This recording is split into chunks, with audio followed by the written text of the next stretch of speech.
So we talked about he was like he let me goes, where you at with AEW? So I'm gonna lecture. So I said that I'll be honest, I'm not thrilled with the product and haven't been for a while. And it's not like I hate it. It's not like I seriously despise. Like I have not hit the Taylor Wild quotient, as I'll refer to it for the rest of time. Like I'm not gonna break on the podcast like I did in Brace for Impact about 2 years ago. Um, but I'd be honest, I said I play with my phone a lot during the show. I have a hard time Mhm. staying focused during Dynamite episodes. And if it weren't for the Mike and JD show, I don't know if I would. I don't know how active I'd be. Like I never watched Collision. I haven't watched Rampage in years. Like my real life is kind of more important at the moment. But I don't miss Dynamite usually, but I'm not happy as a fan. And I'm not mad, but I'm also not happy. And one thing I took stock of myself this year is when I wasn't happy with where I was around the time my dad died, before my dad died, I started like talking through things and journaling, and it's made me a stronger, better person. So I want to do that with this right now. And I mentioned that on the show, I talked about how Tony, we used to joke about Mid South Tony, and he would say how much he liked the old Mid South show, blah blah blah. And Andrews brought up a good point. There are people in that room apparently who are saying things like, "Yeah, you might have liked Mid South, but where are they now? They Mm. went out of business. You don't Mm, want to mm, go out mm. of business. You want to do things like WWE." And I heard that and I pushed back. If you haven't watched Where Live Pal, kind of give you a little thing. I said, yeah, here's why that's bullshit. In 85, Mid South was the number one wrestling Yep. TV show in cable. Now, did they do the business WWF did? No. You know why? Because WWF had Hulk Hogan. And I've said this on this show, and I'll say it again. Mike, who was Hulk Hogan's big rival in 1984 when they burst onto the scene, when everything was coming up WWF and they were starting that national expansion? Who was that big storyline enemy he had? Exactly. Nobody. Nobody. Yeah. So he No. beats the Sheik, right? He beats the Sheik, and then after that, it's just heel of the month. Correct. And they never he does Hulk Hogan does not have a proper storyline feud until Roddy Piper in 85. Yeah. He never even gets like in danger or hurt or like, the classic baby face has to overcome until Bundy in 86. He doesn't Yeah. have a true like money drawing feud aside from the Piper thing until Andre in 87, and boy they milked that for everything it was worth. Hold on. Paul Orndorff in Oh yeah, I'm sorry. '86. You're right. 86. Yeah. I take that back. So I take that back. yeah, You're right. yeah. Paul So Orndorff. in '84, I think they were trying something with Jesse Ventura, but then Jesse just couldn't wrestle anymore. I think they were trying. I had some old tapes of them starting something, but it just never happened because they had the MTV thing, and they were gonna the wrestling classic happened, so they were really trying to push for that. I think, but they never got to Jesse. Realistically, it's probably just a feud of the month to sell Yeah, house tickets around the yeah, loop, could which be. is all they did. That's what the business was. Now, you and I have raved about Mid South 84, 85. We talked about it on our show. We've gone above and beyond. I've written about it. It was the better show, Mhm. right? Now, the economics of life ended Mid South wrestling, right? It had nothing to do with the fact that WWF was the better program. It wasn't, because you No, watch those shows. You tell me which of those shows is more watchable today. But we got some Northeast dickweeds in that writers' room right now. We got some, strapping young bucks who think that they know what they're talking about, who sit there and will tell Tony things like, "This is what wrestling is today."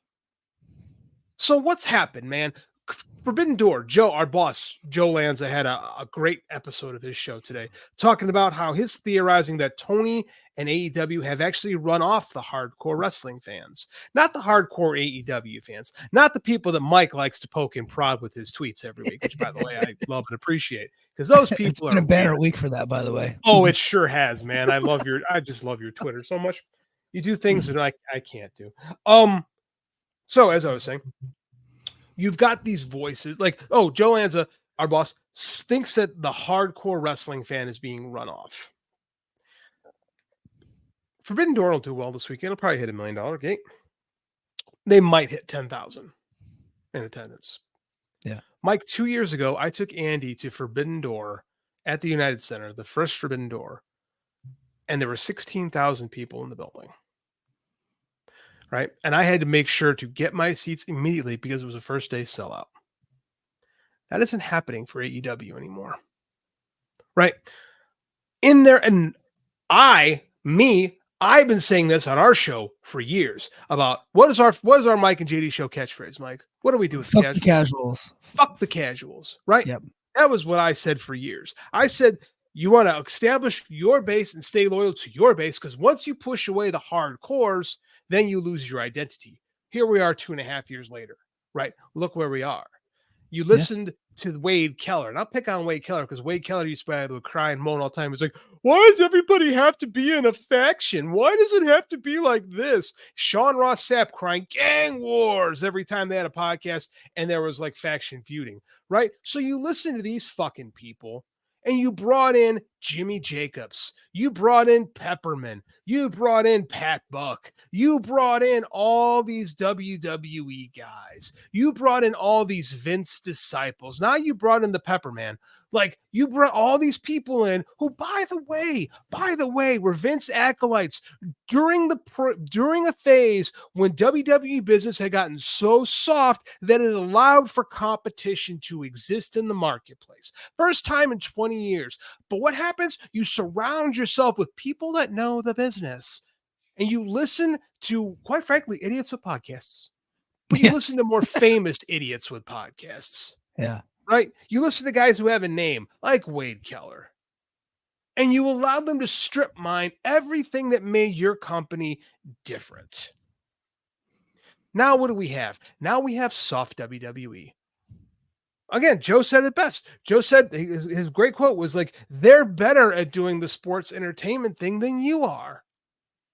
So why do you do that thing? Like, I understand you're going to give us Forbidden Door. It's going to be a great show. You have better wrestling. Sure. But your TV every week doesn't make sense. Like, what the hell was that? Like, there was a match between between Zack Sabre Jr. and Kyle O'Reilly. I was really looking forward to.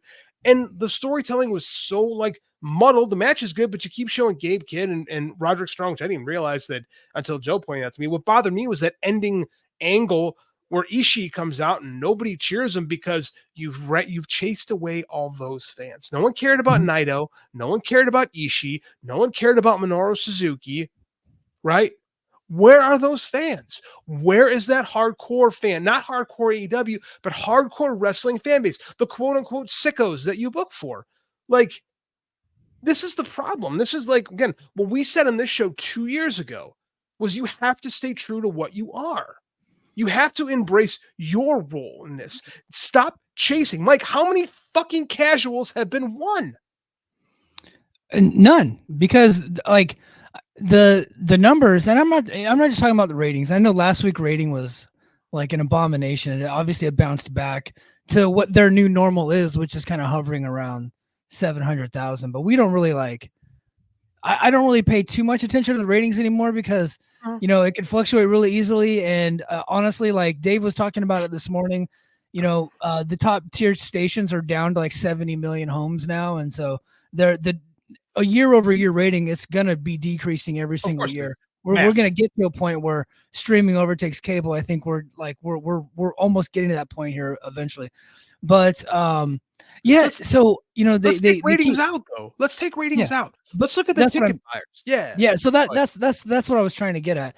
And here's a stat. I was actually going to save this for the Who Killed WCW show, and I will still talk about this. But Garrett Kidney said this. And look, AEW is about 1 million times better than what WCW was in like the last few years of WCW. So don't think that I'm comparing the quality of that. But I do think there are some comparisons about the downturn in their business. So this is from Garrett Kidney. He pulled up Starrcade 97, 17,500 fans. JD, 2 years ago for Forbidden Door, how many people were in the United Center? 16,000. 16,000. Okay. So then Starrcade 98, 16,000 fans. So you're down like 1,500 fans. Starrcade 99, 8,500 fans. Starrcade 2000, 6,500 fans. So that's like a year over year decrease. So you talk about the ratings. Okay, the ratings are naturally going to go down. I think last week was wild. It was an anomaly. It was crazy. They do have to look into it. They have to understand it. But their year-over-year downturn in attendance for these bigger shows, I think is something that they have to look into. Right now, the product is cold, and that doesn't mean that the product is bad. Like I last week's Dynamite, I enjoyed. Now I can't argue about last night's Dynamite because I had to work. I didn't get a chance to watch it. But last week's Dynamite was really good. But the interest is waning every single week and every single year.